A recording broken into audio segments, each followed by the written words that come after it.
thing is they don't get it quite right. That you can't cheer when they kick a point, and then I thought that was funny. Yeah, and then no cheers when they kick a goal. In a way, I half agree with you about hearing what the players are saying, but after a while, there's nothing that beats atmosphere of a crowd, which was shown in the showdown when we've got 1,500 Port supporters with the same IQ as if the stadium had been filled.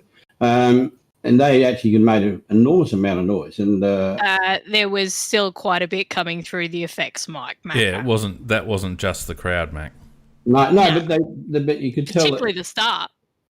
No, but you could hear the cry for ball, for example, which the recorded music, recorded sound doesn't have. Coming back to the first game, I actually thought it was boring, to be honest, absolutely boring, and because it was just two defensive teams just kicking it end to end, and it was going from one half-back flank to another. And I thought to myself, in a way, it's a bit of a shame that footy's come back again, because I'm not really enjoying it very much. But then I watched some of the other games for the rest of the weekend, and the higher scoring games, and I did start to enjoy it. The Brisbane Lion Freo game I thought was quite a good game to watch. The Carlton and Melbourne game I didn't think was so good. I didn't get to see much of the Gold Coast game at all.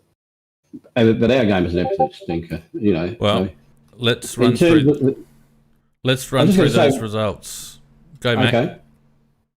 Well, we go through the first game, which is Collingwood and Richmond, and that was a tie, and a boring tie. That's my opinion of that particular game, and I don't know whether people agree with that, but there were some good footballers playing there, but the style of football, if that is going to be the style of football that you saw every week, people would stop going. Honestly, they would. Look, to be honest, it was 36 all. Collingwood got tired. It was 36 all. Collingwood kicked most of their score early and then just sort of hung on it. Look, never scored a goal from the second quarter. No, they didn't. And, 4-1 in the first quarter and then one goal in the second. That was it. 5-6 to 5-6 apiece. Look, I'm taking round two with a bit of a pinch of salt, to be honest with you, because I think it has been quite unusual for the players. They've only had a very short time to get back together and get their act together. I felt like both coaches actually played that game really safe. It was a defensive struggle, and it took a while for Richmond to break free with their usual chaotic style. I think Collingwood controlled it early. But, all of these results, I think, are the same, pretty much. I'm taking them. I don't think it's going to be a great form read. I think it's just going to be indicative of teams and players getting back into it. We had, on Friday night, we had Geelong giving Hawthorn an absolute touch-up. Hawthorn didn't really turn up after half-time. Geelong running away with it 17-6 to 7-5. So it's at a 61-point win in the end. Hawthorn only kicking one goal after half time. That's not Hawthorn. No, but also that does show the massive advantage that when they play at Alphabet Stadium down there, Geelong, it gives them a massive advantage. Oh, I think it is. Nick, what do you reckon? I reckon it actually is a huge advantage for Geelong, and it's going to see them go deep this year, I think. Yes. I'm sorry, I just had to laugh at him calling it Alphabet Stadium. We went over there. We did the Science Alive over there. It was actually held at GmbHO Stadium, and it is so bloody cold and such a wind tunnel. It's a horrendous place to be at, let alone try and play at. And we've seen what a massive. They talk about like West Coast or us or Port having a home ground advantage, but we don't have it. That's not as much a home ground advantage, I don't think, as Geelong, because a lot more teams come and play at our stadiums than you get teams that actually do play at Geelong. I mean, when was the last time Hawthorn were actually down there? 2006, Nikki. Yeah. Well, that goes to show you kind of just what it is and how much of an advantage it is for them. Yeah, and then the Hawks didn't really handle it too well. I do think, though, while I do agree with you that you can't take these games as being 100% indicative of what the year's going to be like, casting your eye over Hawthorn, I don't think they're not a flag consideration this year. I think they're going to be one of those teams that might beat you on any one particular day, or they may lose on any particular day, but they'll be there and thereabout, but not a flag chance. They're in a rebuild like we are. Yeah, pretty much. Look, what else? We had the next game was Brisbane and Fremantle. Entertaining, I thought. It was. Good game, that one. Yeah, I thought Fremantle might sneak it, actually. And a couple of blokes, well, one in particular, young Jared Lyons, just continuing to make every poster winner at his latest home. 17 disposals, 8 tackles. Thanks for nothing. Except for the reversal free that resulted in... Whoops. Along with another ex-Crow in Charlie Cameron. Yeah, well, Cameron's the other one, isn't he? But, I really do. Jared Lyons pisses me off. Well, he doesn't piss me off. The circumstances piss me off. We had a bargain basement midfielder there who could have been quite serviceable for us under current circumstances, and unfortunately we don't have him. Anyway, so Brisbane going well. Fremantle made a good account of themselves, though, I thought. Carlton Melbourne didn't see the game, but Melbourne getting up by a point in the end. Carlton making a late run, 3 goals 5 in the last quarter to a single point, but Melbourne hanging on to Melbourne win there. got the first 7 goals. Yes. They got the first 7. Yeah. So, if that had been a 20-minute quarter job each for the whole game, I've no doubt Carlton would have beaten Melbourne. Well, they could have kicked more goals, Melbourne, in the first half. Mate, you never know. Maybe. It's academic, isn't it, Fee? Yeah. Gold Coast having a very, very good win over West Coast, and I'm tipping it right now. Gold Coast will not be cellar dwellers this year. I know circumstances, etc., but they are a team full of talent, and I think they might even squeak into the bottom half of the 8 this year. What do you guys reckon? Well, I think they've definitely got masses of talent. There's no doubt about that. They've probably got more natural talent in their team at the young end of the team than any other team they have. And as it sort of matures as the season goes on, I mean, not that the 2 boys they picked up at the last draft need much maturity. They both absolutely shone. I'm with you, Fian. I think they're going to be definitely going to rise up the ladder. They might even just sneak into the bottom part of the 8. Yeah, I went a year early on Gold Coast. I actually thought last year they might sneak up, but I've been watching them for a while. Their list is fine. They just needed games. Yeah, yep. And that's what we talked about last year, Fee, that what people didn't take into account was that massive amount of travelling they had at the start of the year, which for young boys, that really takes it out of them. And we saw them peter out by they peaked just after halfway through the year. Now, the fact that we're having the first 5 rounds, or 4 rounds, they get to stay home, I think is going to be a massive help for them. And for me, what stood out was the fact that, yes, Anderson and Rao are amazing talents, but guess what? We actually played those blokes where they're supposed to be played, not on the half forward line. No, we'll get to that, Nick. We'll get to that, Nick. Of course, just Gold Coast getting up by 7 and a bit goals. Another expat having a very good game, 20 posies, Huey Greenwood. 20 posies in a stacked midfield, including 14 contested possessions, if you don't mind. And unusually, Nicky, for Hugh, 401 metres gained. Oh, funny how when he's actually played in a certain way. Yeah, second highest for the team. And Pierce Hanley was the other one who runs off half back. So 401 metres gained for an inside ball. Hugh Greenwood with 14 contested possessions only had 5 uncontested possessions and still had 401 metres gained. If you don't mind. Very good. But, it wasn't good enough to stay on our list. GWS and North Melbourne. North Melbourne having a good win over GWS. That one finished this afternoon. 12 goals, 80 to 8 goals, 12-60. Yeah, watch that game. And North Melbourne they probably played as well as they're going to play for the year. Some sides come after a break, are able to hop into it straight away. I thought the Giants just looked like a spluttering shadow of the machine that they can be at their very, very best. And, they had various shots of the coach there in exasperation because they just couldn't get their game going. I mean, they fought pretty well, but North Melbourne, they are a mob of, they've got a couple of good players there, and I thought that they really applied themselves very well, and they earned their win. They just earned it through sheer effort. That's something our boys perhaps might watch it, have a look and see how hard they try.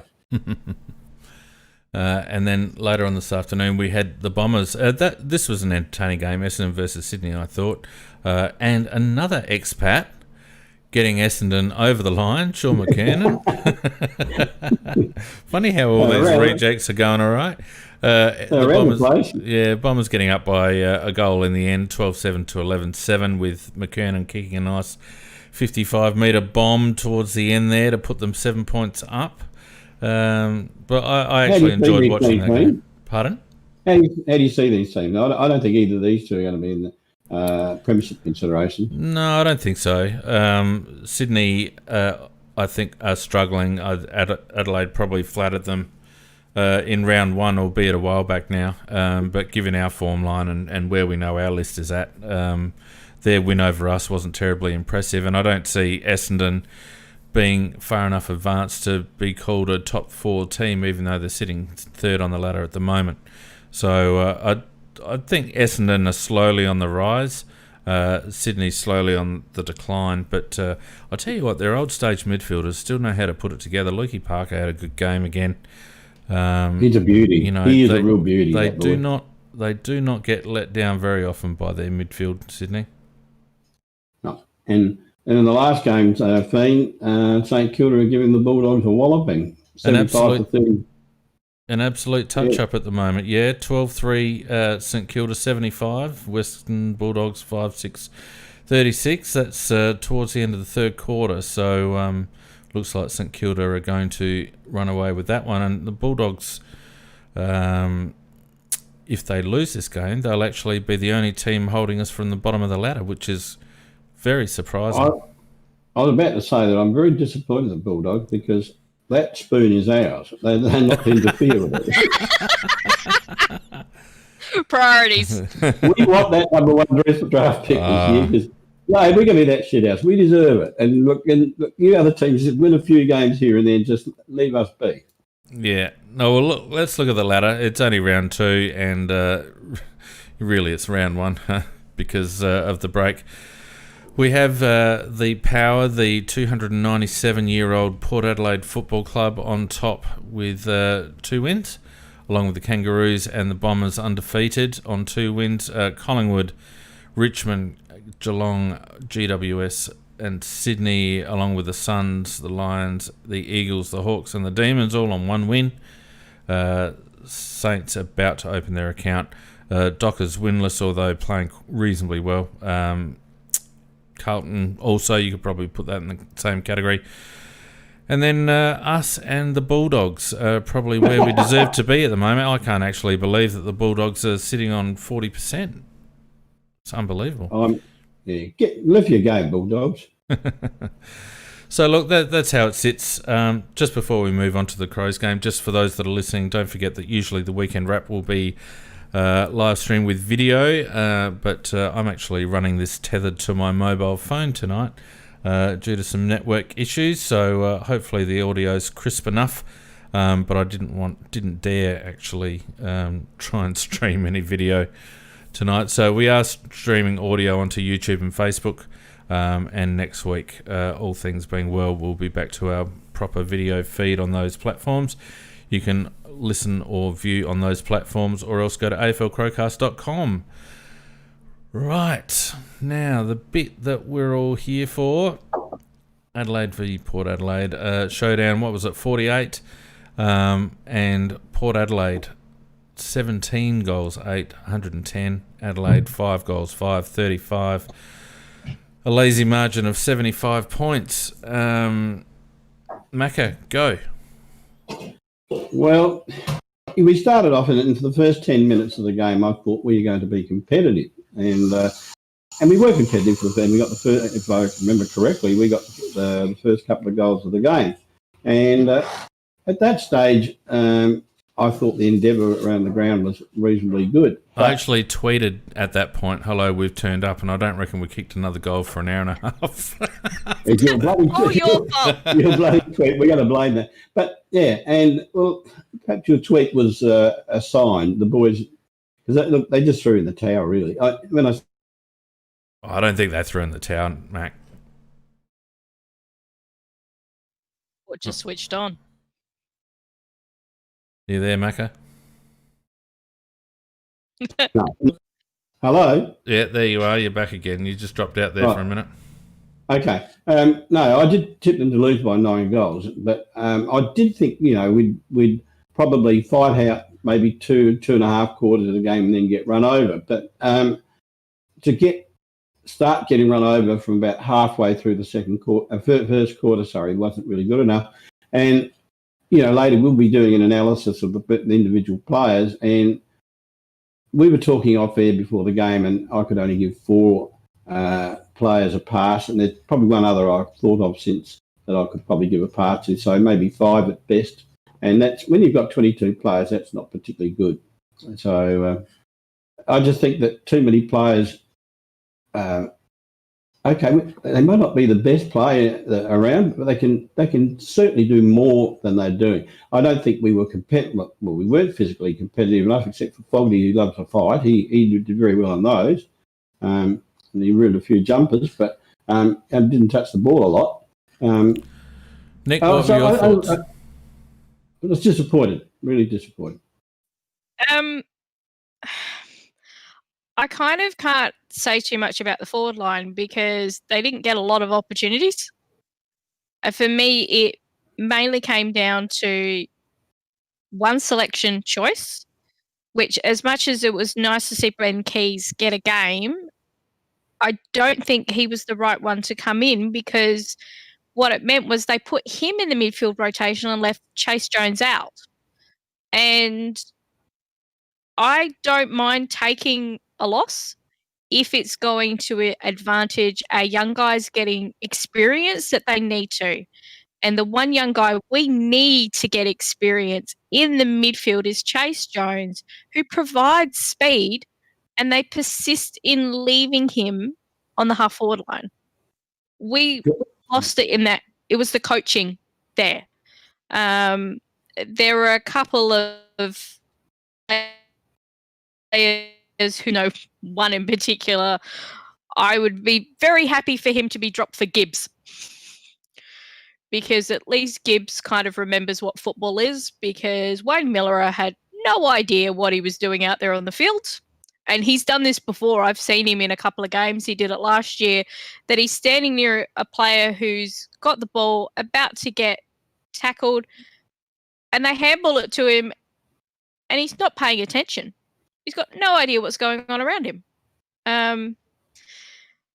So, yeah, I'm actually more upset with what we were promised we were going to see from that rebuild, and about young players coming in, etc. And that's on the coaching staff. Well, we haven't got much of a coaching staff, well, Nicky. I know, but still. To a degree, I think that's right, Nick. But when you actually look at who's missing and who the options are, in terms of midfield, the cupboard's pretty bare. The problem in picking a guy like Keys is that it just makes us too one-dimensional. I mean, Keys is a bullocking type of player. He's not a player of finesse. And you could put Crouch brothers in that category as well. You could probably really put Rory Sloane in that category as well. Yeah. Which means that all of a sudden we're a very one-dimensional midfield. And, when you add in players not turning up and having any appetite for the contest, with that, we're just cooked. Look, my biggest gripe was the senior players, and I think what we have at the moment is a very interesting list profile, in that most of the senior players on our list now probably realise that they're never ever going to play in an AFL premiership with Adelaide because of their age and where we're at in terms of our squad development. So when you're asking blokes like Seedsman and Brodie Smith and Rory Sloane and even guys like Laird and Tex, obviously, and Daniel Talia, although I thought he was okay. When you're asking those senior blokes to turn up and contribute, it takes a bit of character for those blokes to have enough, I guess, pride in their performance to perform, even if in the back of their minds, and probably has been the case since early last year, they know full well that they are never going to play in an AFL premiership. So that leaves us with a group of young players who are very green because they haven't been blooded to any great degree over the last 2 or 3 years. Very green in a squad or in a team where the seniors, I wouldn't say they've necessarily checked out, but I don't think they've bought in. And it was very interesting to hear Matty Nix's presser where he used the words buy-in. And for our development to go at any sort of acceptable pace, those senior players are going to have to buy in. They're going to have to leave behind their aspirations of an AFL premiership, and they've got a choice to make. And I wrote this on Big Footy today. They've got a choice to make. They either, their legacy in AFL is either, some failed opportunities or missed opportunities, and they just sort of fade into obscurity, or they've got the opportunity to play 1 or 2 seasons for the Adelaide Football Club, where they really nurture and mentor these young kids and at least leave a positive legacy for their time at the club. And I don't know whether too many, I can only think of Sloane and Talia, that I feel have the character to be able to do that.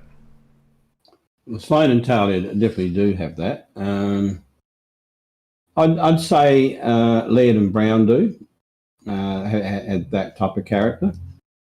I'm starting to battle after that. Rob O'Brien, well, he's not, I wouldn't call him a senior player yet. No, he's young. He's young. Tex looks like he's just about done. I don't think Tex will be in the team by the end of the season, Macca. No, and I saw where somebody posted, might have been VM or Valley Magic. One of the many I posted that Lynch was in our best and our worst, and that's probably a very good thing because I thought he tried really hard to get the ball, but gee, he's disposal. Macca, we just get the same from Lynchy all the time. We get a lot of hard work for not a lot of positive output. No, yeah, I have to agree with you. So what I'm saying is I'm not going to accuse him of throwing in the towel. I'm not putting in 100%, but it's what happens after he gets the ball with his coach. Yeah. And I think we're a mixture of a mess, really. I think you're right about some of the senior players. In fact, quite a few of the senior players just going through motions, and I don't really understand that because I don't think they're going through motions, Macca. I think I agreed with Matthew Nix's presser. I didn't see a lack of effort. What I saw was a lack of being switched on. You can run around and run your 15Ks and come off the field buggered and really have not played a good game. What I saw from the Crouch boys and blokes like Lynch, they weren't actually thinking about the game. They were just running. They were choosing when to run. They were running to try and be busy, but there wasn't any method in what they were doing. And I think they weren't running. Sorry, I was going to say they weren't running to block up the space. No. They were just running to look like they were making an effort. Well, they were chasing. And the way we were playing with numbers behind the ball, so many times we had so much behind the ball would get cleared out and Tex would have to do a mongrel punt into the forward 50 because we were all like 1.5 of the ground. But the issue with that is that coming the other way, our midfielders weren't getting into position to actually clog up Port's run, when they were transitioning off our half back line. So it was just a procession. And that's laziness, but it's also a lack of being switched on. And I'm sure these blokes know where they need to run when the ball's in transition with the opposition. And yet, too many times I saw blokes chasing like Brad and Matt Crouch in particular, chasing to areas where they should have actually been stationed, where they should have been standing. And I think that's a big problem. Yeah, and I have no argument with that because, you know, when you play midfield, you've got to be able to run both ways, and that doesn't mean chase both ways. That means be with the player that you're supposed to be standing all the time. Or to the area of the ground. These days, there's, you know, a mixture of man-on-man and zone defence, and, you know, generally speaking, teams will be drilled into what sort of formation and what areas of the ground they need to be in during certain passages of play. And certainly when Port were transitioning off half-back, there was not enough effort by our midfielders and our players behind the ball to get into those areas to clog up space. And the amount of ball that Port got through the corridor compared to... I can't remember us actually running through the corridor. Maybe once or twice, and that's about it, and it was probably just an accident. In the first couple of minutes those first 10 minutes we were actually... There was some movement down the middle. Yeah, but as the game progressed, Port absolutely owned the corridor. The amount of times we went all the way to bloody King William Street to try and get through, because, again, there wasn't enough run to actually cut through Port's defensive setup. So we had to go around them, and Port did very well in making us do that. But by the same token, we weren't making enough effort to cut through. There was none of those little diagonal chip kicks. It was very up and down the line. It was blind kicks, etc., etc. And I put that on our senior players. Our senior players have been in the system, and I'll include Wayne Miller in that because he's been in the system long enough. But our senior players have been in the system long enough; they should know how to football. And to me, it wasn't so much a lack of... They would have all been buggered at the end of the game, but I don't think many of them were actually mentally switched on to execute Nix's game plan. Now, the other thing is that Ken Higley did have a little bit of a cunning ploy there. He got Dixon to stay around the goal square, which made Talia stay back there, which also created a fair bit of space in front. And therefore, they often kicked the ball into open areas a little bit a la Richmond and ran onto it because our blokes, the Crouches, etc., don't chase very hard, which is one of the reasons why they often just were taking the ball unopposed.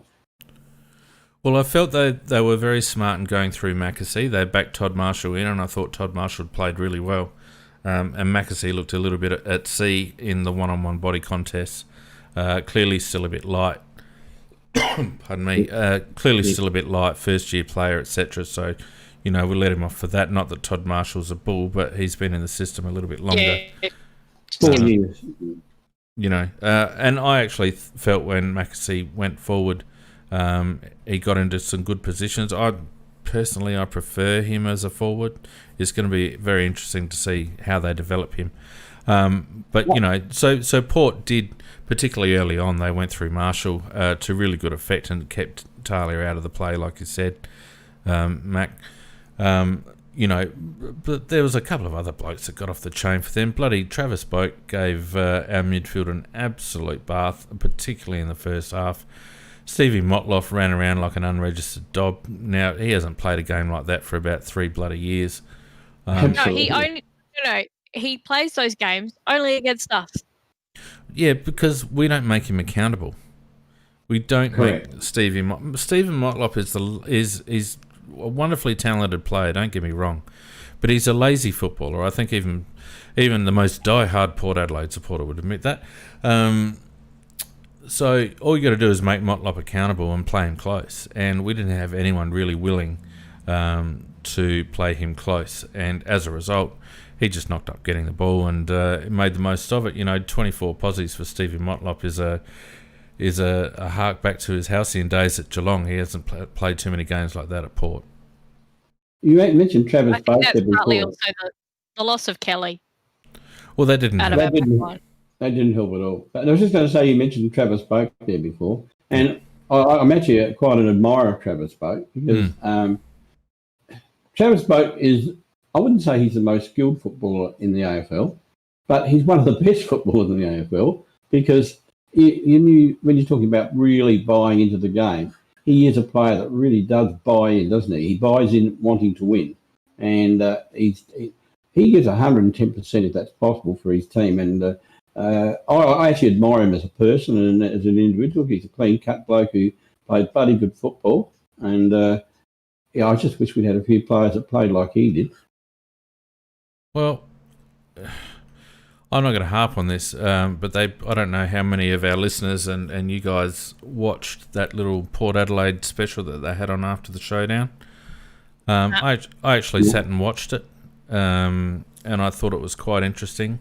And what I found interesting, not having ever been involved in the Port Adelaide Football Club or had any like for them whatsoever, the common themes that the players and the past players that they interviewed had with regards to non-negotiables and accountability and expectations of the club, etc., etc. And Travis Boak was interviewed, and he echoed those sentiments and said, he didn't know much about the Port Adelaide Football Club when he came on board as an 18-year-old, but he was soon left in no doubt as to what the club represented. Now, like him or hate him, that's not the point, but the simple fact is that Travis Boak obviously has a lot of integrity and is obviously a strong club man, and to see him running around at his age and burning off blokes like Brad Crouch, to still have that leg speed at his age and maturity, and to be able to influence games like he has,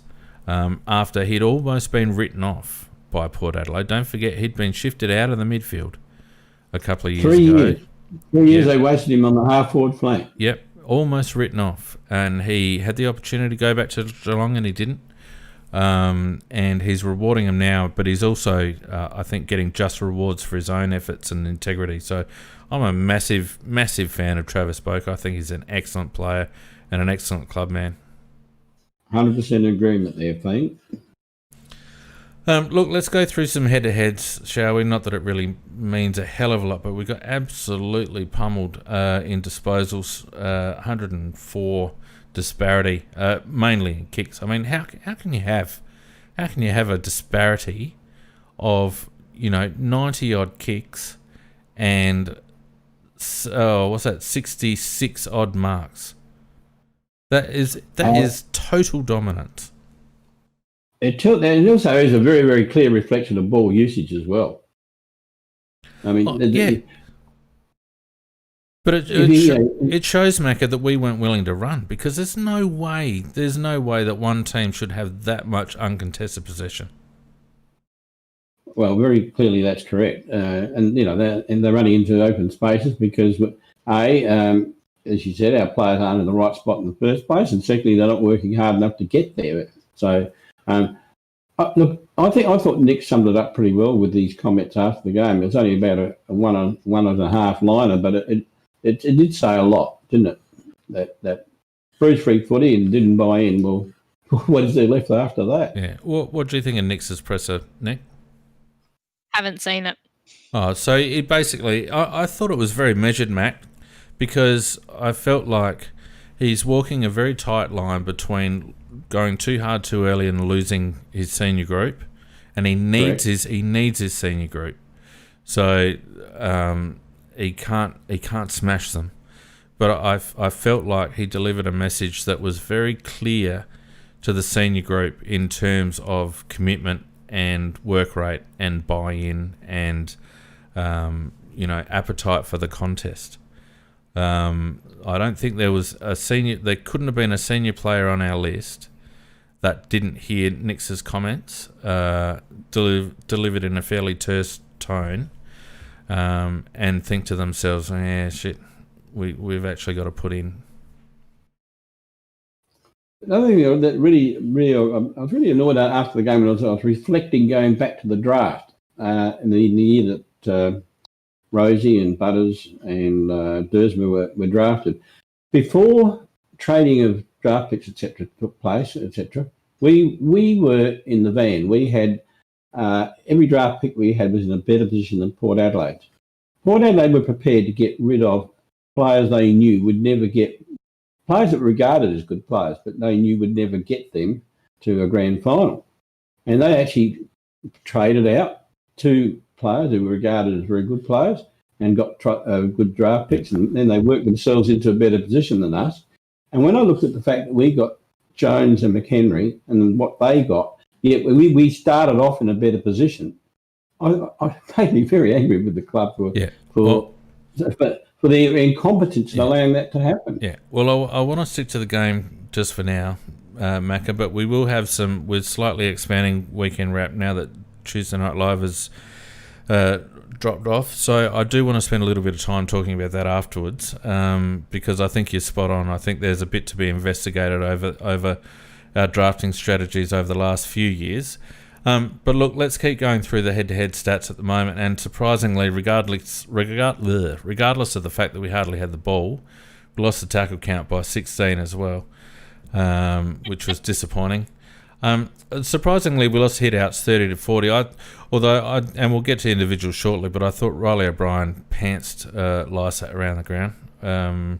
So Port might have won the hit-out count, but I thought Riley O'Brien was the best big man on the ground, or best ruckman on the ground. Came out with a tick for me. Yeah, I think so. Look, our conversion rate was shocking, not that it really mattered. Clearances, not too much of a disparity, 39-31, although the effectiveness of those clearances was chalk and cheese. And it's a real shame because I had 3 or 4 little bits of footage that I wanted to go through with regards to how we moved the ball out of stoppage compared to how Port Adelaide did. And the big thing, Mac, that I noticed, as I said, we may actually devote 5 minutes just to having a look at this footage next week. But the good midfields, when they get the ball, they have an explosive 5 steps, and it often allows them to get free, or at least get hands free, and to be able to create and to spread out of that stoppage area, that congested area, to be able to clear out with decisive handball and actually get a run on. I don't think I've actually seen the Adelaide Crows midfield do that for maybe 3-4 years, and it was particularly evident on Saturday night. At no stage did we ever have people on the move or on the run when they received the ball, either from a tap or from a close-in handball. Everyone was flat-footed. Every handball was panicked. There was no constructive handball out of that stoppage work. It was all panic, hot potato handball. And as a consequence, we were never able to clear the ball with any sort of method. The only thing that we were able to do was bang the ball on the boot down the line.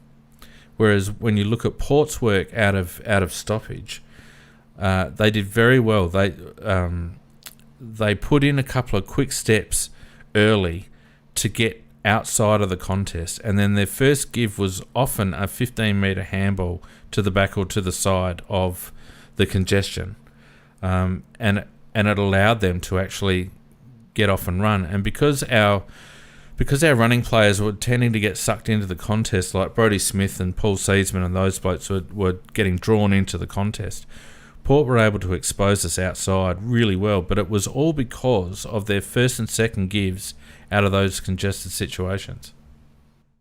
That's a very good summary, Fee, and it's exactly correct too. Because the two players that you mentioned who were given midfield moments because they were supposed to be the running players and doing the very things you would want us to do, which is to give it to them and they break away. They quite right. You're quite right about them. They got drawn into the contest as well. And instead of just being out there as disposers of the ball and quick disposers of the ball, in fact, I don't think they handled the ball overly much at all, to be honest. Not really. Yeah. If I remember rightly, Siege had about 10 disposals or something like that. Season had 11, but I think his first 5 or 6 disposals were handballs, and they were all panicked.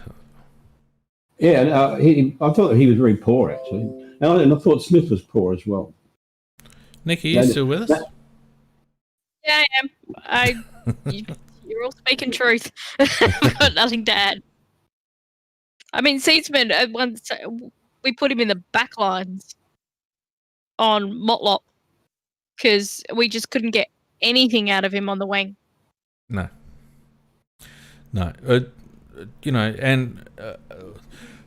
reading into what I was saying earlier, Brad Crouch's disposal efficiency was 44%.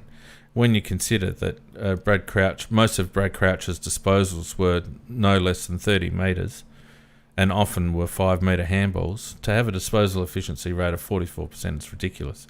Matty Crouch at 65.4 was not much better. And Brad Crouch, metres gained for the game 154. Matt Crouch 293.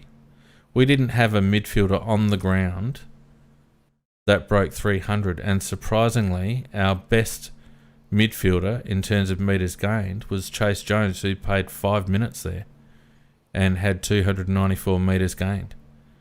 Now, that just shows you that Matt and Brad Crouch cannot break free of contests in order to use the ball effectively. They are useless when it comes to being together in that congested space, because they are both flat-footed and they lack composure in close. They've lost that ability to take stock and to move laterally to give themselves a moment to be able to use the ball not only effectively but also aggressively. They look to each other too much. Quite simply, I do not want to see those two ever in the same midfield together. Ever. Nikki, I think you're onto something there in the sense that both of them are good ball getters, but they're always usually getting the ball under pressure. And as Fiend said, if you only just do a blind kick forward, well, 9 times out of 10 it's going to go to the opposition. The best breakaways from the middle, unless you've got one of those beautiful things like Grundy does, put a running player running through. That doesn't happen very often.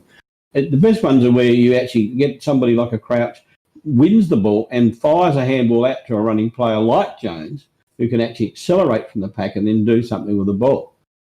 So you're quite right, Nikki. Sorry. I was thinking the mix is bad when you've got 2 Crouches and perhaps a Sloan in the middle. It's just there isn't enough dash in there. And you're always going to have, even if we win the ball, you're generally going to have a poor disposal going forward. Yeah, 100%, Mac. 100%. And the problem is that those two boys, you're right, they do look for each other, Nick. And it's generally Matt or Brad hanging off the back. And they don't have the ability to put in an explosive 5 steps to actually get free and give the ball laterally to a running player. So what ends up happening is that they just kick around the body and the ball comes back over their head. That's a blind kick. Yeah, it happened so many times.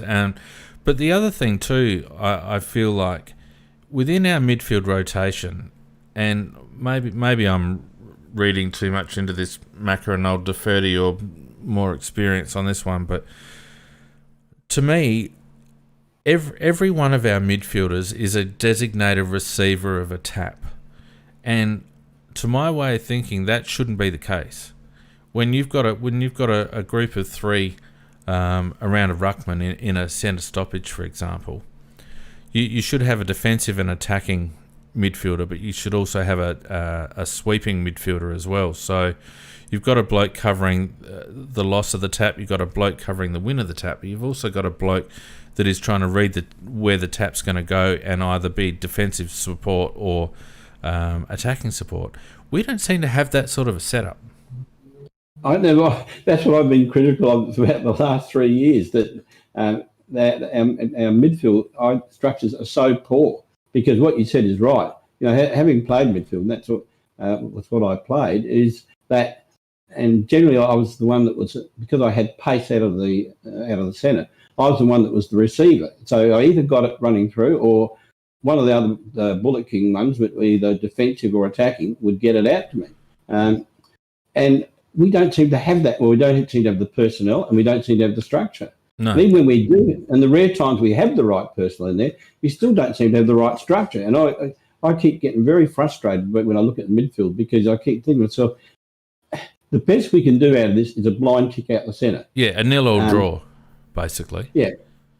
And whereas when the right structures are, sometimes you even put a third one back a fair bit on the defensive side, so that the guy that like a Brad Crouch grovelling for the ball on the ground can just fire out almost a 5 to 10 metre handball back to him, and he's got the whole vision ahead of himself to pick out somebody with the ball. Well, see, it's not only that too, Macca. That sort of structure needs to be fluid. So, it's not a case of them saying, "All right, Brad, you're going to get the tap, and Matt, you're going to defend the tap, and Sloaney, you're going to be the swingman." That's not how it works. It should be a fluid situation where each of those midfielders know what role they need to play, depending on where the ball goes. So, Brad might be on the attacking side. But if the ball goes to the defensive side, then he all of a sudden becomes a sweeping midfielder, Correct. But what I see too much is our midfielders. They will get to the in a centre ruck contest. They will move in. They will prop and try to get body, and then if the ball doesn't come to their side, they will ball watch. They will not move. They will ball watch, which means that their opponent, and we highlighted this last year, I think it was Brad Crouch versus Dangerfield, where Brad Crouch was caught 20 metres behind because he was watching the ball flat-footed while Danger was off getting a possession on the wing. And that's what our midfielders seem to do. They don't seem to understand that their role changes depending on the circumstances in those stoppage situations. If it doesn't come straight to them, they don't move. They stand flat-footed and watch the play, and then watch their opponent run off. And that's one of the key issues I've got with the way that our midfielders worked for the last, I don't know how many bloody years. It's just not dynamic enough. Certainly 18, 19 and this year, or the 2 games this year. I just am startled by some of our centre structures and the makeup of the players we have in there. You just know it's not going to work. Yeah. Nick, you also just wrote something on chat. I'd like you to repeat it too about CY and Greenwood. I said they know how to create space for themselves so that they can dispose of it neatly and not a kick and hope, which is the only thing the Crouchers know how to do. Yeah. And I think that's a really good point as well, because as well as being able to create space, what they were able to do is absorb pressure. How many times would we see Greenwood or CEY stand up in a tackle or stand up under pressure with the hands free? And what that does, it draws opponents to them, which then allows us to dish on the outside. And it's what opposition teams do to us regularly. We don't shut down the opponent receivers. We get drawn into the contest, and then they're able to dish out on the outside. And that was the value of the big bodies of Ellis Yeoman and Greenwood. And neither of the Crouch boys, and we're not saying they're not tough inside players, because they are, but they don't have the physical body strength and size to be able to absorb that physical pressure to free up other people within that situation. And I think we're sadly exposed for a lack of big-bodied midfielder. And I for one, was very disappointed when we got rid of both CY and Greenwood, because I think we could have benefited from keeping both of them, but I thought we at least needed to keep one of them. Yeah, I agree with you. I don't think we could really have afforded to keep both, because otherwise you've just got too many slow players in the middle. But Greenwood is the one I would have liked to have kept because of the fact that he also can be useful up forward, and he also was a left footer, and he also had this ability, when he's being tackled, he'd always hold the ball above his head, and which always gave him the opportunity to handball the ball off. So he's the one I would have liked to have kept. Yeah, well, CY was very similar to that. Yeah, he's very much. I really, really loved Cam. The fact that it wasn't just that they could hold it above their head. Their size allowed them to do it, but they were also looking. They weren't panicking under pressure. They knew a player was coming at them. They're being tackled. It's like, yeah, you can do that for a little bit. I just need to check where my teammates are. Very good point. Very good point. And both of them were very good and very composed. under those circumstances. Greenwood would have been heavily assisted by his basketball background because it does teach composure. Yep. And Greenwood just had, Ellis Yeoman just had the physical size to be able to stay upright under those circumstances long enough to be able to spot an option. Well, to me, it was very obvious because the other player, like what you would consider in that very similar, the Greenwood mould, but is a much, much better player, is, of course, Pendlebury. Yes. And that ability to make saves. But also watching them, even though, yes, okay, that Thursday night game was a bit of a stinker, but what it showed to me was just what an absolute footballer side bottom is. Oh, yeah, absolutely. Oh, yeah, he's a beauty. He's an absolute beauty. Absolutely. I actually think he actually showed he's more of a natural footballer than Dustin Martin is. And he has that same kind of ability of he doesn't panic. He takes that time and that composure. And unfortunately, that's the problem with who we've got, who we keep putting in the midfield and who we're getting smashed, we have to put them in. You know what? I absolutely loved the fact that when we put Fogg in the middle to ruck, he didn't do a bad job of that. But what he does is he becomes an extra midfielder and he is that right size, big body. He gave away a free because, that's what he's going to do every so often. But I want to see Fogg in the midfield a little bit more. We did see an example in the second quarter of a Port player who, when Fogg was running at him, he absolutely shat his pants and got rid of that ball so fast over the line because he didn't want to get tackled by Fogg. Now, speaking of shitting the pants, we had a few of those.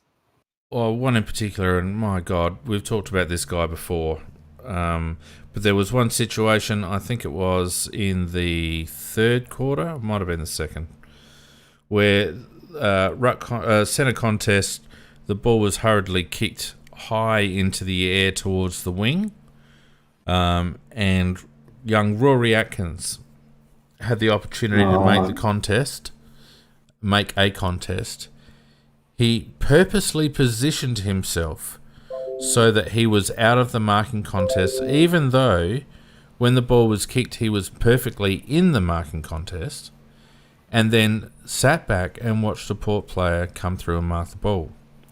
And at that stage, if I'd have had a brick in my hand, I would have thrown it through the television, because I am so tired of seeing Rory Atkins do that.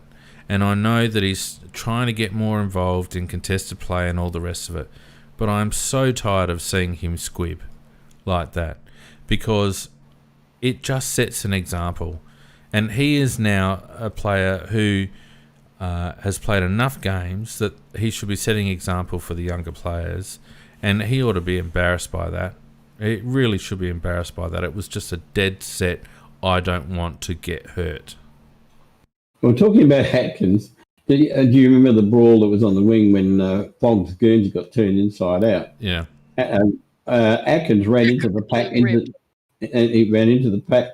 He actually tackled a Crows player around the neck instead of an opponent. And I thought to myself, yeah, that'd be right. Make sure you don't get hurt, you bloody idiot. Look, the problem with Atkins on the wing is that he's not a genuine wing player. He's a link player. He doesn't run hard. He's a link player. And we lack explosive pace on the outside. And Atkins isn't the guy to give us that. Atkins is the next guy in the chain. And I actually think that Rory would be better off playing at half forward if we were going to play him. I don't actually think he's the right type of player to be on the wing. He hasn't got he's not good in close. He's not good. He lacks composure around the ball. He doesn't have enough explosive pace to be able to break free of contests. I think he'd actually be a good high half forward if he could take enough marks, because he can give a good delivery into the forward 50. But as a wingman, he actually lets us down, and then when his effort at the ball is like it was that I just described, you wonder what he's doing there. I'd rather see Rory Sloane on the wing. I've said that for about 2 years now. Yeah. Well, The other The one, biggest Mac. problem- Sorry, just trying to move it on a little bit. The other one, Mac, is Brodie Smith. Well, to me, 2 pisses in a row, and look, I just think he's got to go back to half-back. He's not the answer. He's not doing in the midfield what we were hoping he would. I know he wants to be a midfielder, but if you're going to be a midfielder, you've got to play and get the stats of a midfielder. To me, I just thought he played again another fairly useless game. I thought his first one was in round 1 weeks ago was a stinker, and this one was a mild stinker. And to me, I just back to half-back for me with Smith. The problem is, Mac, that we don't have any pace through that midfield, so we need someone like a Brodie Smith. But I think the Crows have actually got to make a decision. They've actually got to decide what they want to do with him, and that's probably the same with a couple of blokes. I think Seedsman's in a similar situation where they've got to actually decide where they want to play him. Atkins is another one. I think they've got to decide where they want to play him. And once they've made that decision, they need to stick to it. And if those blokes don't perform in those roles, rather than being shuffled around, they actually need to be dropped. So to me, we've got 10,000 young halfback flankers, Macca. And the last thing that we need, even though they might perform better there, the last thing we need is Brodie Smith and Paul Seedsman running off halfback. We need to get Hamill and Scholl and those blokes into the team, and therefore blokes like Smith and Seedsman need to be playing senior roles around the ball and just performing there, and being judged on those performances and being selected or not selected based on their performances in the midfield. If they don't work in the midfield, they don't play, in my opinion. Well, everything you said is true and logical, and I can't argue with that, because I'm a G for Hamill and I'm a G for Scholl, and I think they should be given the opportunities. The problem we're going to have is, you said that they're going to have to perform in whatever role we put them into, which might be midfield, it might be on the wing, it might be half forward. And what we're going to have is a situation and I think you're right that it has to be done, but the problem with it is going to be is that you're going to have players that could maybe give you more output if they're playing in the certain spots. They're going to give you a lot less output where the other positions that they move to, e.g. into the middle, because certainly Smith has not set the world on fire, and I thought Season was absolutely a real dud when he went. He was insipid. He was insipid. He offered us absolutely nothing. I mean, so you're right, and maybe you're right. Maybe for me, I would say with Scholl, I'd like to see Scholl give him a go on the wing. I think he's played as a halfback, but I'm sure he could adapt to the wing. He's got speed and he's a lovely user of the ball. I would like to see Hamill get a game as well, because I think that he's going to be part of our future. But the trouble we've got is that how much of a chopping block can we be? That's the whole problem.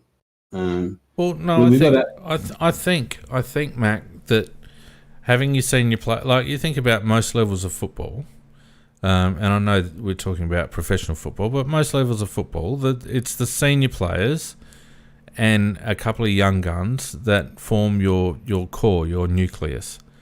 Your around the ball stuff, your midfield stuff. Now we've got senior players, and we need to get the mix right. But those senior players have to be accountable. They have to be carrying the team over the next couple of years while we get games into these young blokes. And as far as I'm concerned, you've got to get the balance in the midfield right. And as we've spoken, having 2 Crouches and a Sloan in there in one rotation is just not the answer. But obviously those blokes have to remain in the midfield rotation, along with your Chase Joneses and maybe a Ned McHenry and a couple of others, Keys and that are going to run through there, and perhaps Fogarty occasionally. But those blokes can't be on a half-back flank or a half-forward flank or, a forward pocket. Those senior blokes have to be in the play, and they have to be judged for how they perform when they're in the play. They can't be sitting out and picking up 10 or 15 posies, slacking off on a half-back flank, just getting cheapies, right? We can't afford to have the team made up that way. We need to have a blend of youth and experience in each section of the ground, and that means blokes like Smith and Seedsman have to adapt.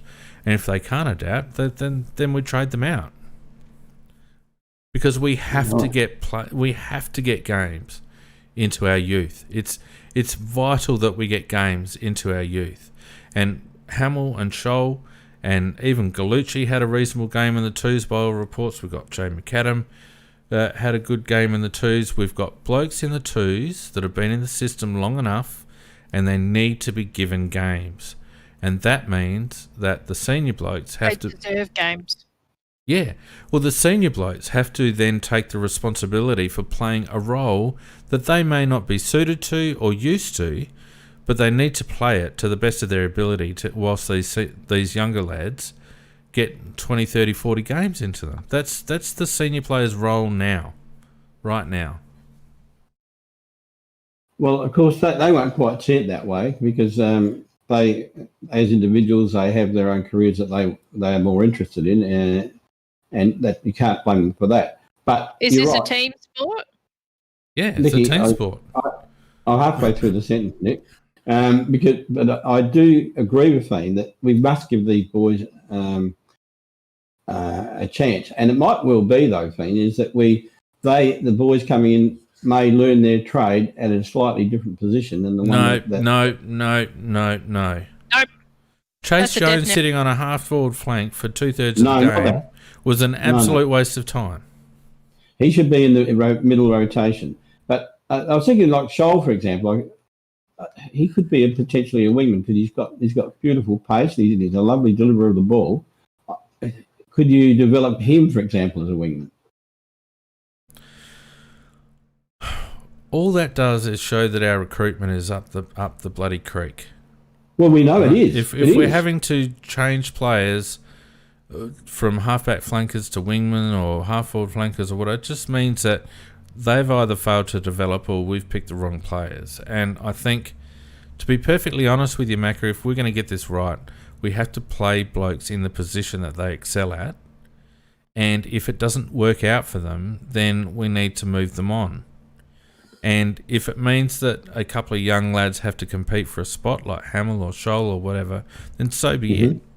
So be it. But I don't, unless there is a clear, I think you're right in terms of Scholl could be a wingman potentially, but unless there is clear evidence of that, unless they've played games in the twos in that position and excelled in that position, then you can't expect them to move into the AFL team and all of a sudden be a wingman if they played all their secondary football in a different position. Because we've seen that with Patrick Wilson, we've seen it with Miles Paholke, we've seen it with Jordan Gallucci, we're seeing it right now with Chase Jones. They play out of position often across that half-forward line, which is an absolute dead zone. And then they get a game or two and they don't perform because they're not given the opportunity, and then they get dropped. And then they run around in the midfield in the twos for 6 weeks and knock up 30 possessions a game. Oh, yeah, they're playing well. We'll play them in the A's again and we'll play them on a half-forward flank. It doesn't bloody work that way. But in order to be able to do that, Macca, the senior players have to accept that they're the ones that are going to have to be more versatile. I think you're right. While we let these juniors... I think you're right. Yeah, I think in retrospect you're probably right. Anyway, look, let's wrap this up. I just want to actually talk about our juniors because I really want to focus as much as we can on the positives throughout the year, and I want to keep an eye on the juniors as they come through it. Look, and Riley O'Brien's still in that category, in my opinion. And what I saw of Riley O'Brien, particularly in the first half, I think he got a bit tired, but getting back into defence, that was Sean Wren. That was fantastic work. I really enjoyed his game, Riley O'Brien. Got a tick from me. He had a good game. Yeah, I thought he was our best player. Oh, he was head and shoulders. He's actually chest and shoulders above most of our other players, literally. But no, head and shoulders, he was our best player out there. And you're right. That fact, a couple of times he was the one midfielder who was actually running hard back when Port were breaking through the midfield, which is why you saw him on some weird matchups trying to be a defender. Yep. But that's because he was recovering first. Yeah, and he saw the way the play was going to go, and he Yeah. legged it down there to try and stop them scoring. Yeah. Good point, Nick. Thought he was very good. Chase Jones, who was spoken about, was out of position for most of the evening, but did well when moved into the middle. Nick said after the game that he had a bit of a job on Boak, and I thought he did pretty well. He only had 13 touches for the game, but as we mentioned, 294 metres gained, 77% game time. I really hope that Matty just puts Chase into the first mid-rotation. I'm He with you needs on to be- that.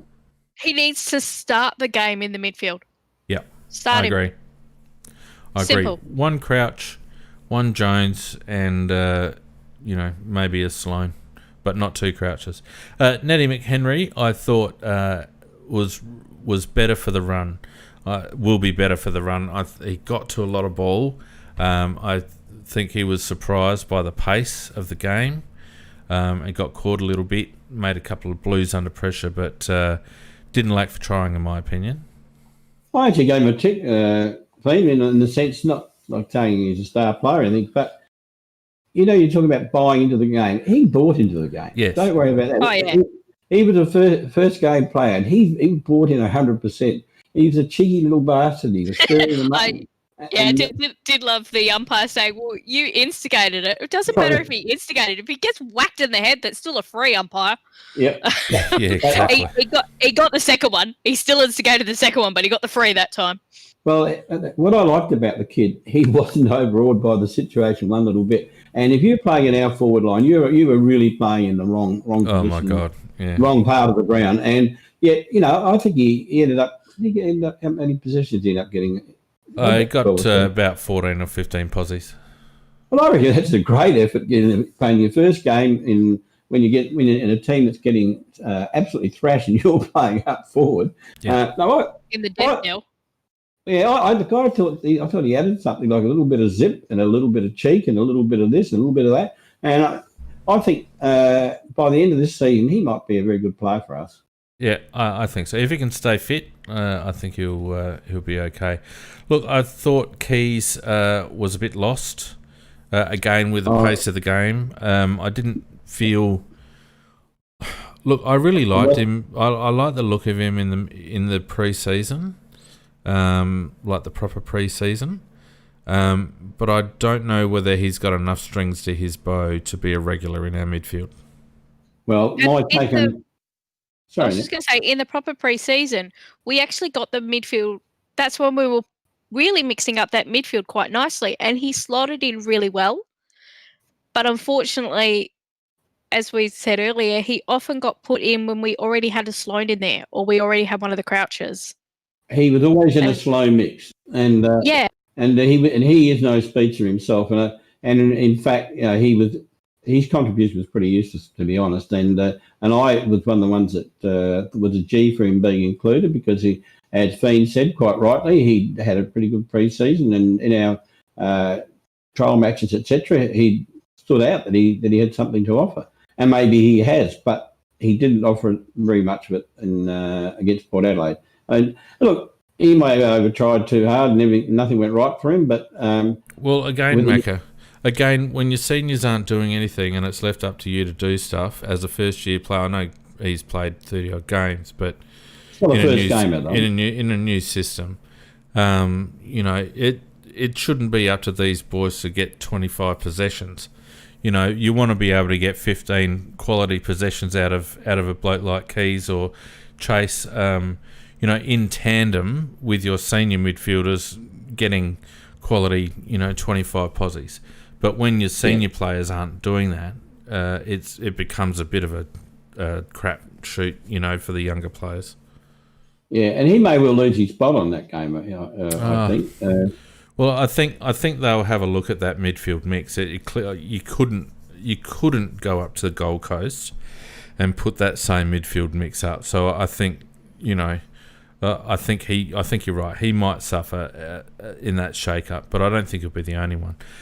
Fisher McCasey, as we spoke about, or Maxey, as we spoke about earlier, was a bit outgunned by Todd Marshall early, but he's a tall young kid. He needs a year in the gym, I reckon, just to get some upper body strength and some core strength, because he did get pushed off the ball fairly easily.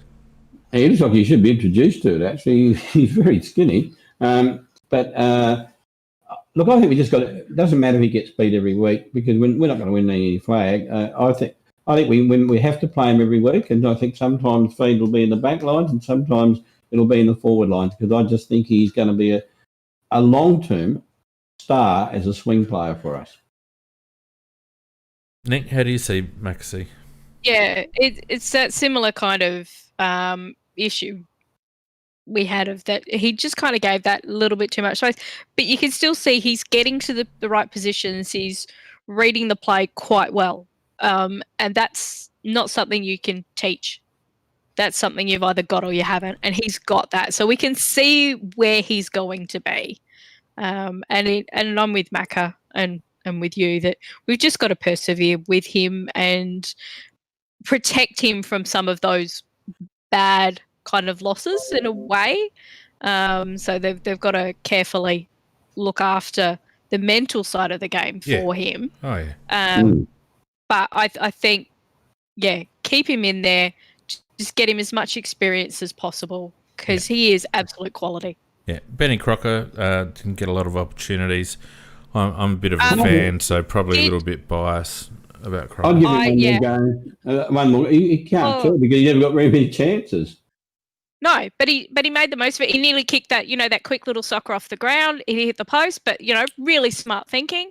The other one that really impressed me from him was the fact of when it was parked in that port forward line for quite a bit, and it was coming out that it was going back in, but he did a massive chase and that tackle, and to hold it up in the forward line, and that desire to do it. That's what you get from Croc, and I want to see him staying in the team. I hope he gets another go. Yeah, I really hope that Nick has a bit of a mantra of, it's not the be-all and end-all, but a bloke giving us that type of effort that you described, and I know the passage that you're talking about, Nick, should not be dropped easily. And if you actually, if you watch him, the little video that they put out of him being told that he's in the team, the little bit beforehand is actually from the round one where he wasn't in the team. And one of the interesting things Nick's actually said to him was, we don't need you to win the game off your own boot. We need you to be one of the 22, and that will get us to win the game. So that was obviously, he was trying to do a little bit too much. Yeah. And needs to do a bit more of the team. The only thing I'll say, that was kind of that. Yeah, the only thing I'll say about Croc is that he's holding a couple of blokes out that also probably deserve a run. Benny Davis was incredibly unlucky. The fact that kid's had two stints of one game each is a bit of a crime, and I actually hope they dropped Tommy Lynch and give Benny Davis a run. Because that's the role he plays. Yeah. And I'd much rather see Ben do it. You've also got Stengel's got to come back. Shane McAdam's got to get. We've got to have a look at Shane McAdam at some stage. There's one or two others. So Croc, I love his work rate and his endeavour, and he did produce good output in the pre-season.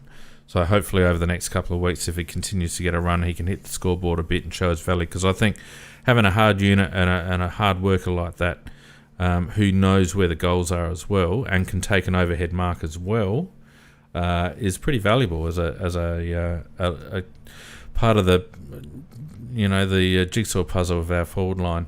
And Fogarty, the only thing that I'll say about Darcy is that we've got to find a way to get him involved, because otherwise he's going to have a bloody aneurysm down forward there waiting for the ball to come down.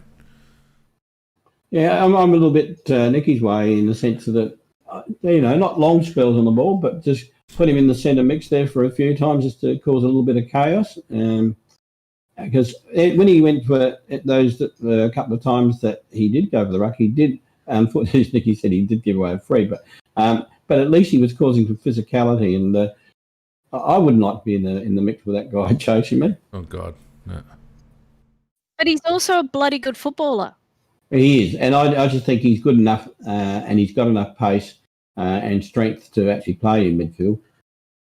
So Yeah. I'd like to see him at this stage. He's not a midfielder, but I'd like to see him get little stints in there and just gradually learn the trade. Either that, Mac, or I'd like to see him play.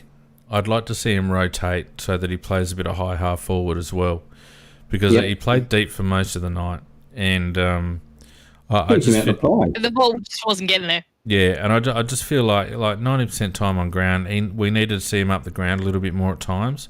We had Tex playing quite high for most of the time, but every time Tex went up for the ball, it was with one hand.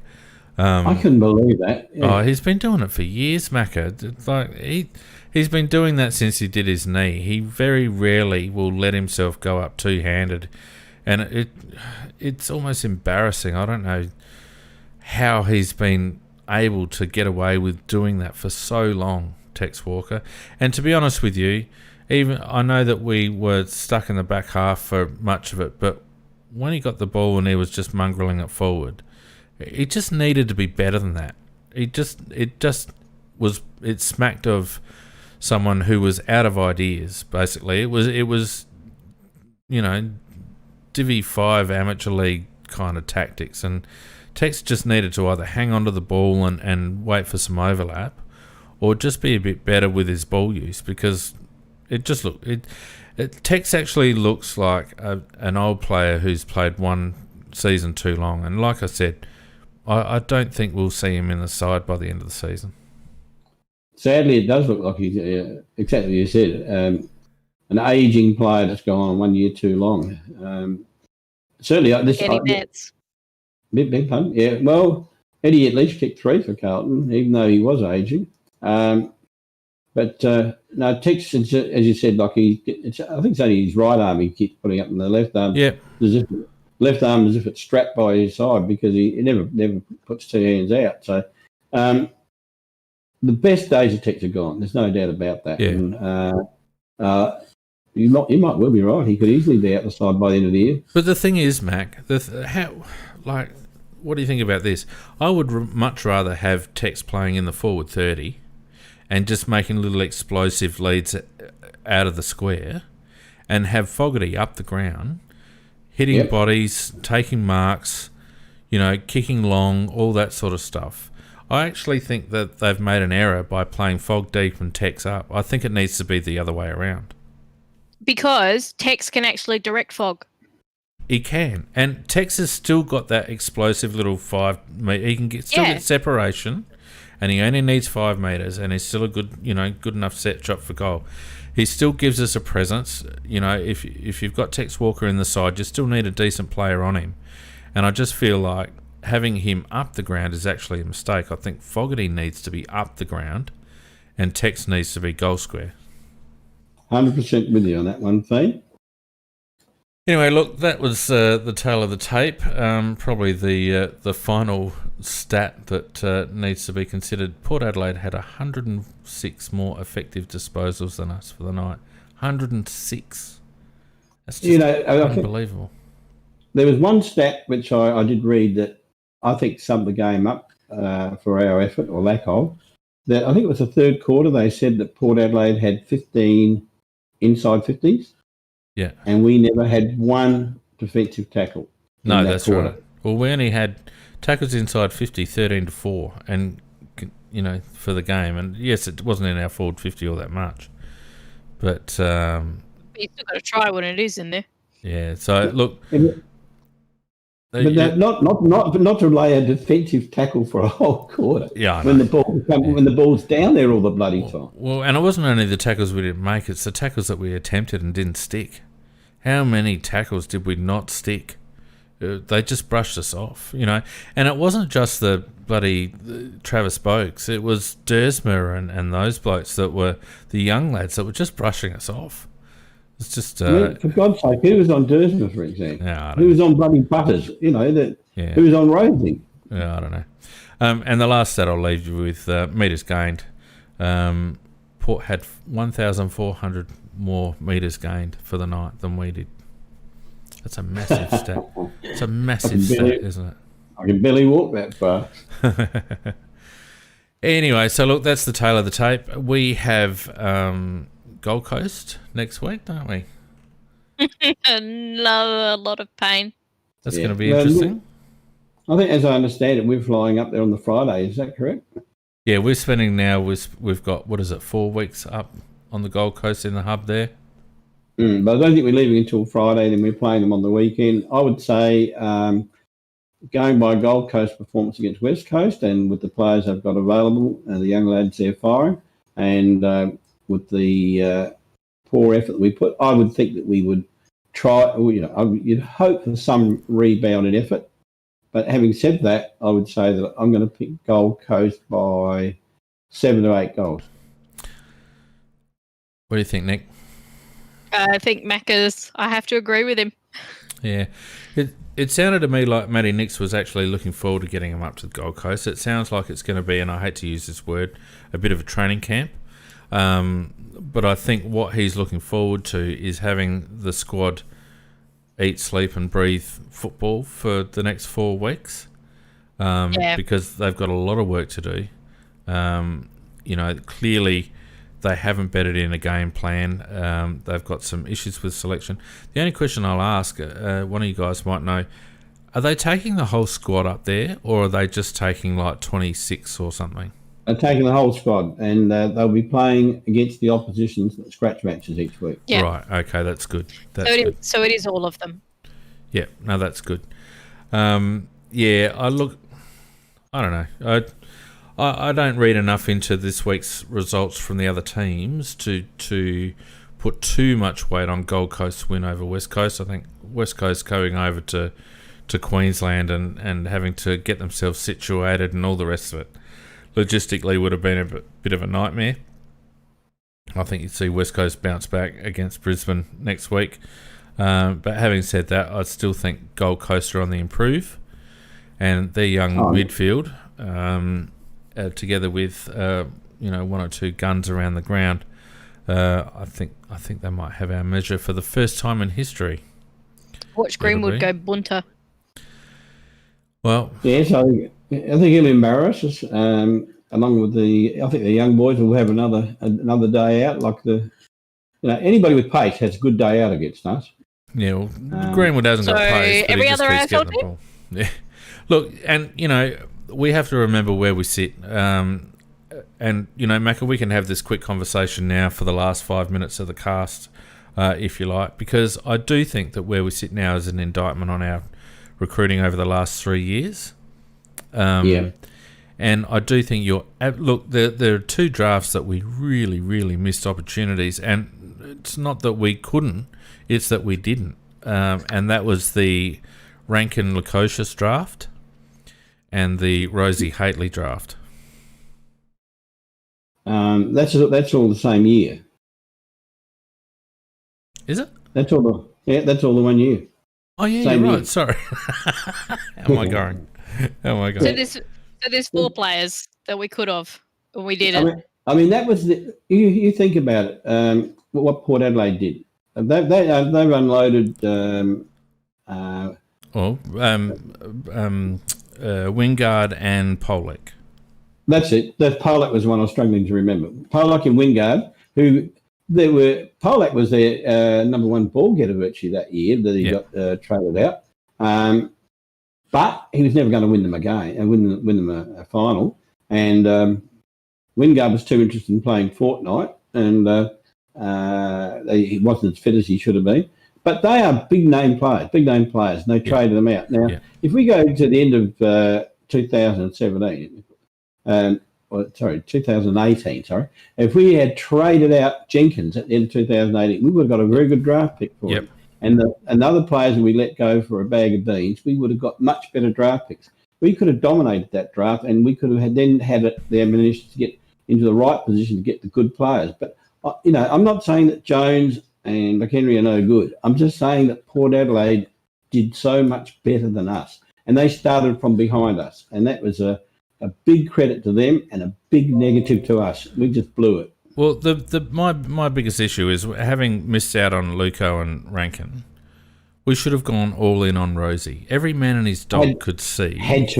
Every man and his dog could see that he was going to be a champ. And to be honest, I think Rosie will end up being like, even though who was it? The Carlton lad, Walsh.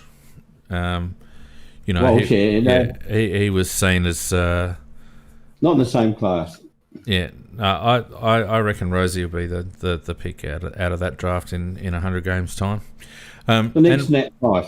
And the simple fact is that we had enough currency to be able to get that done, and we just weren't proactive enough. And there's been a couple of years now where we just haven't been proactive enough, and also courageous enough, in my view. And I think that, we've spoken a lot about that analyst guy who used to be there, who I'm sure isn't there anymore. And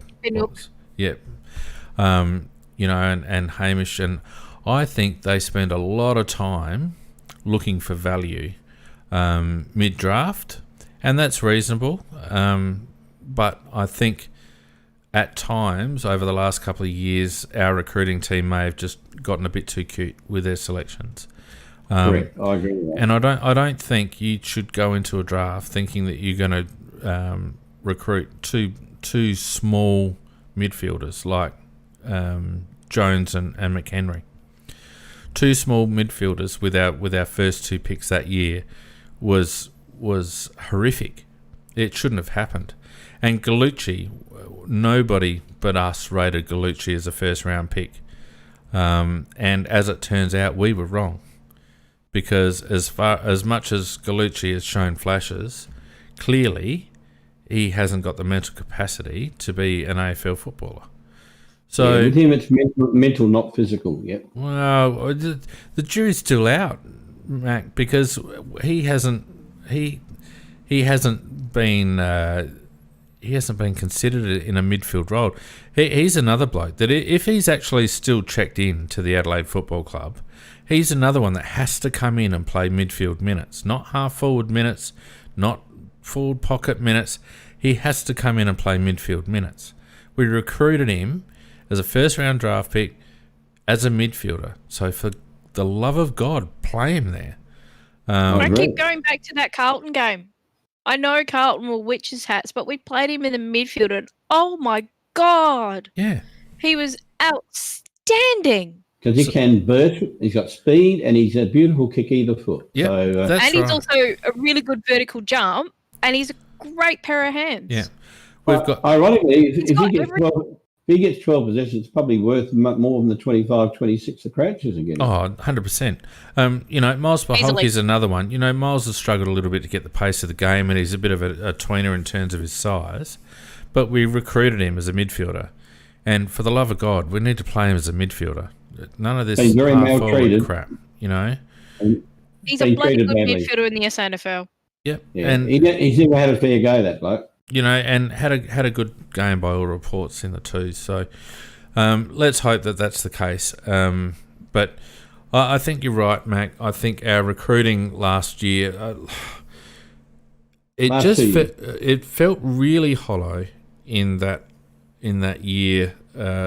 Rosie's year, it felt really hollow that we went from being in the conversation for Lukosius and Rankin to ending up with not one South Australian out of that draft. We had Lukosius and Rankin go north, Rosie goes to to Port Adelaide, Haitley goes up north. Who was the other? Valenti went to the state captain, went to Western Australia, I think. There were a couple of others in that draft as well. Out of all this, it's the best crop of South Australians that we've had for I don't know how many years, and we didn't make it a priority to get one of those kids. Not one. Well, in fact, we actually drifted our draft picks outwards rather than inwards.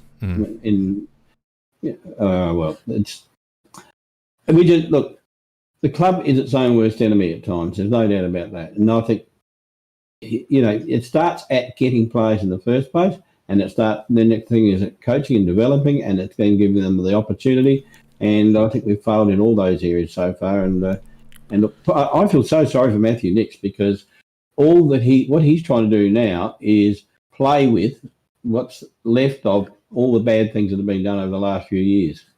Yeah. But, hopefully he's got a mandate to actually, get things sorted, because as it stands at the moment, he's got a lot of work to do. We've got a lot of work to do. If you look at the game and say, Jesus, he can't coach, but then you go into it very deeply and see what he's got to work with, and you have to say, geez, I wouldn't like his job. Yeah. Ladies and gentlemen, we've gone an hour and a half, so we should wrap it up. Okay. It is a Sunday wrap show, after all. Yeah, that's right. Look, it's been good to get back in on the Sunday wrap. Thanks to everyone who's joined us. And hopefully next week we'll have all our graphics back, which will be nice. We'll actually have something to show you instead of just rabbiting on for a couple of hours. But look, never mind. Such is life.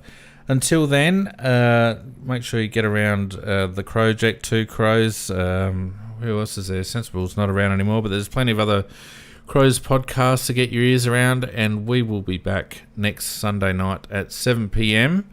Hopefully, chatting away after a good rebound win. Until then, everyone, good night. Yep, good night all. Night all.